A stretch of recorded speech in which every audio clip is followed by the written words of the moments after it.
की है जिसकी 7 पत्नियां थीं, पर उनमें से संतान किसी के नहीं था। जब उसने अपनी पहली पत्नी से शादी की तो सोचा कि वह जरूर ही उसको एक बेटा देगी, पर ऐसा नहीं हुआ। फिर उसने दूसरी से शादी की, तीसरी से शादी की, फिर चौथी, पांचवी, छठी और 7वीं से शादी की।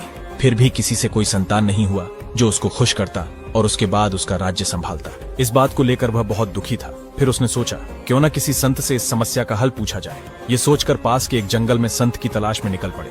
चलते चलते जंगल में उसको बहुत सुंदर परी दिखाई दी। उसने राजा से पूछा, तुम कहाँ जा रहे हो? राजा बोला, मैं बहुत दुखी और अभागा हूँ।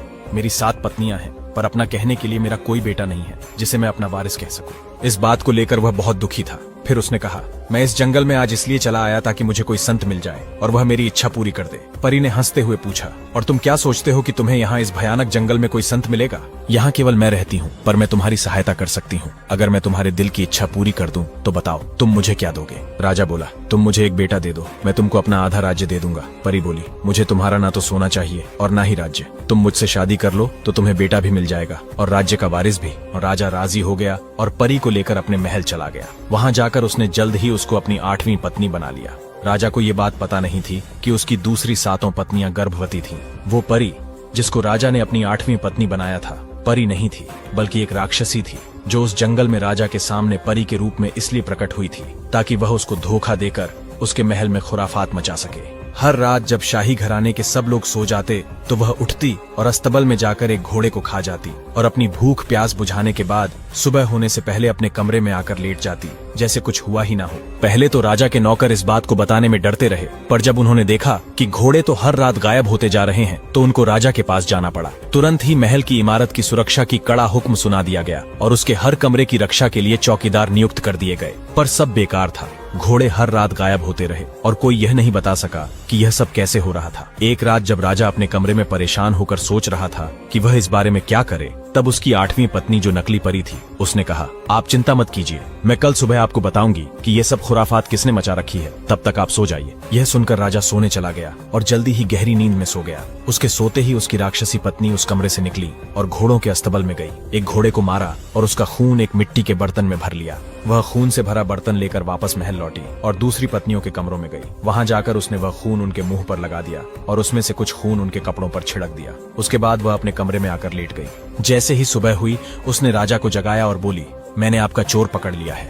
आपकी जो दूसरी पत्नियां हैं उन्होंने ही घोड़े चुरा कर खाए हैं। वे लोग इंसान नहीं हैं बल्कि राक्षसी हैं। अगर आप अपनी जिंदगी बचाना चाहते हैं तो उनसे बचकर रहना होगा। आपको मेरी बात झूठ लग रही हो तो आप खुद जाकर देख लो। राजा अपनी सब पत्नियों के कमरे में गया तो देखा कि सचमुच ही उनके मुंह पर खून लगा है और उनके कपड़ों पर भी खून के धब्बे हैं। यह देख राजा बहुत गुस्सा हो गया। उसने उनके लिए यह हुक्म सुना दिया कि उन सब की आंखें निकाल ली जाए और उनको शहर के बाहर वाले सूखे कुएं में फेंक दिया जाए। 7 पत्नियों को एक सूखे कुएं में फेंक दिया गया। सब भूख से तड़प रहे थे पर कुछ खाने को नहीं था। कुछ महीने बाद ही उनमें से एक रानी ने एक लड़के को जन्म दिया। सभी बहुत भूखी थीं। खाना नहीं मिलने के कारण सभी ने उस बच्चे को हिस्से लगाकर खा गई। उसके अगले दिन एक और रानी ने एक लड़के को जन्म दिया। उसी तरह से खाने की जगह उसको भी सबने खा लिया। तीसरे दिन तीसरी रानी ने, चौथे दिन चौथी रानी ने, 5वें दिन 5वीं रानी ने और छठे दिन छठी रानी ने एक एक लड़के को जन्म दिया और वे सब बच्चे को खा गई। 7वीं रानी का अभी समय नहीं आया था। उसने अपने हिस्से के बच्चों के टुकड़े नहीं खाए थे बल्कि उनको संभाल कर रख लिया था जब तक उसका अपना बच्चा जन्म लेता। जब उस बच्चे का जन्म हुआ तो उसने दूसरी रानियों से प्रार्थना की कि वे उसके बच्चे को न खाए, बल्कि उस बच्चे के हिस्से के बदले में उसने उनके बच्चों के हिस्से जो उन्होंने उसको खाने के लिए दिए थे। वे 6 रानियां मान गईं और इस तरह उस बच्चे की भी जान बच गई और सब रानियों की जान भी बच गई। बच्चा धीरे धीरे बढ़ने लगा और जब वह 6 साल का हुआ तो 7 रानियों ने सोचा कि उसको कुछ बाहर की दुनिया दिखाई जाए, पर वे यह काम कैसे करें। कुआं बहुत गहरा था और उसकी दीवारें बिल्कुल सीधी खड़ी थीं। उन्होंने एक तरकीब निकाल ही ली। वे एक दूसरे के कंधे पर खड़ी हो गई। 7वीं रानी जो सबसे ऊपर खड़ी थी, उसने बच्चे को उठाकर कुएं के किनारे पर बिठा दिया। कुएं से बाहर निकलते ही बच्चा महल की तरफ चल गया। शाही रसोई घर में पहुंचकर उसने रसोइये से खाना मांगा। रसोइये ने उसको बहुत सारा खाना दिया, जिसमें से कुछ उसने खाया और बाकी बचा खाना वह अपनी माँ और राजा की दूसरी रानियों के लिए ले आया। कुछ दिनों तक ऐसे ही चलता रहा कि एक दिन रसोइये ने उससे वहीं रुक जाने के लिए और राजा के लिए कुछ खाना बनाने के लिए कहा।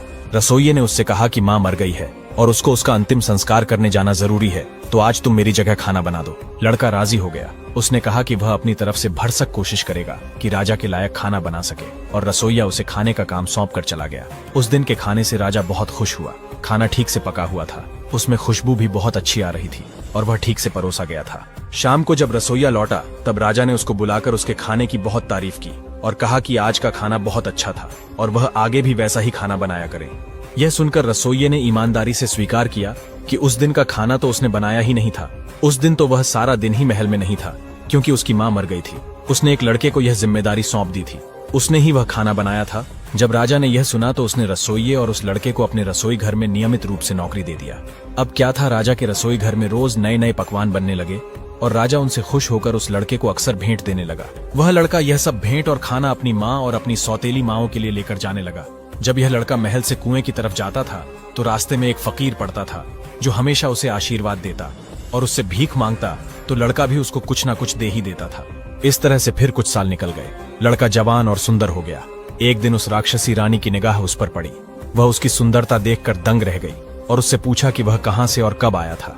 लड़के को रानी के चरित्र के बारे में कुछ पता नहीं था, न उसे उस पर कोई शक हुआ। उसने अपनी माँ और अपनी सौतेली माओं के बारे में उसे सब कुछ बता दिया। उसी समय से वह उसकी जान लेने की योजना बनाने लगी। उसने बीमारी का बहाना बनाया और एक हकीम को बुलाया। उसको उसने राजा से यह कहने के लिए रिश्वत दी कि रानी बहुत बीमार है और केवल चीते का दूध ही उसकी जान बचा सकता है। राजा ने जब यह सुना तो वह तुरंत उसके पास आया और उससे कहा, प्रिय, ये मैं क्या सुन रहा हूँ? हकीम जी कह रहे हैं कि तुम बीमार हो और तुम्हारे इलाज के लिए चीते के दूध की जरूरत है। यह हमें कैसे मिल सकता है? किसकी हिम्मत है जो उसका दूध ला सके? रानी बोली, यह काम वह लड़का कर सकता है जो अपने यहाँ रसोई घर में काम करता है। वह बहुत बहादुर है। आप उसके लिए जो कुछ भी किए हैं उसके बदले में वह यह काम आपके लिए खुशी खुशी कर देगा। उसके अलावा मैं किसी और को नहीं जानती जो ये काम कर सके। राजा उस लड़के से बोला तो लड़का तुरंत तैयार हो गया और अगले दिन अपनी इस खतरे भरी यात्रा पर चल दिया। रास्ते में वही फकीर पड़ता था। उसने लड़के से पूछा, किधर चल दिए? उसने राजा का हुक्म फकीर को बता दिया और साथ में यह भी कहा कि राजा की इच्छा पूरी करके उसे कितनी खुशी होगी जिन्होंने उसके ऊपर इतनी दया की है। फकीर बोला, तुम वहां मत जाओ। तुम ऐसा काम करने की हिम्मत भी कैसे कर सकते हो? तुम्हें मालूम है कि यह कितनी जोखिम का काम है। पर लड़के को अपनी जिंदगी की चिंता नहीं थी। तो फकीर बोला, अगर तुम नहीं मानते तो मेरी सलाह मानो। इससे तुम सुरक्षित भी रहोगे और अपने काम में कामयाब भी होंगे। जब तुम किसी चीते को देखो तो एक तीर उसके एक थान में मारना। इससे वह बोल पड़ेगी और पूछेगी कि तुमने उसको तीर क्यों मारा। तब तुम उससे कहना कि यह तीर तुमने उसको मारने के लिए नहीं चलाया, बल्कि इसलिए चलाया था ताकि उसके थान में एक छेद हो जाए और उससे दूध आसानी से बह सके। तुम उससे यह भी कहना कि तुमको उसके बच्चों पर दया आती है जो कम दूध की वजह से कमजोर दिखाई दे रहे हैं। फिर फकीर ने उसे आशीर्वाद दिया और उसको उसकी यात्रा पर भेज दिया। इस तरह प्रोत्साहित होकर लड़का खुशी खुशी जंगल की तरफ चल दिया। बहुत जल्दी ही उसको एक चीता मिल गई। फकीर की सलाह के अनुसार उसने तुरंत ही एक तीर उसके एक थान में मारा। जब चीता ने उससे उसके इस तीर मारने की वजह पूछी तो उसने वही कहा जो फकीर ने उससे कहने के लिए कहा था, पर साथ में उसने यह भी कहा कि महल में रानी जी बहुत बीमार हैं, उनके इलाज के लिए चीते का दूध चाहिए।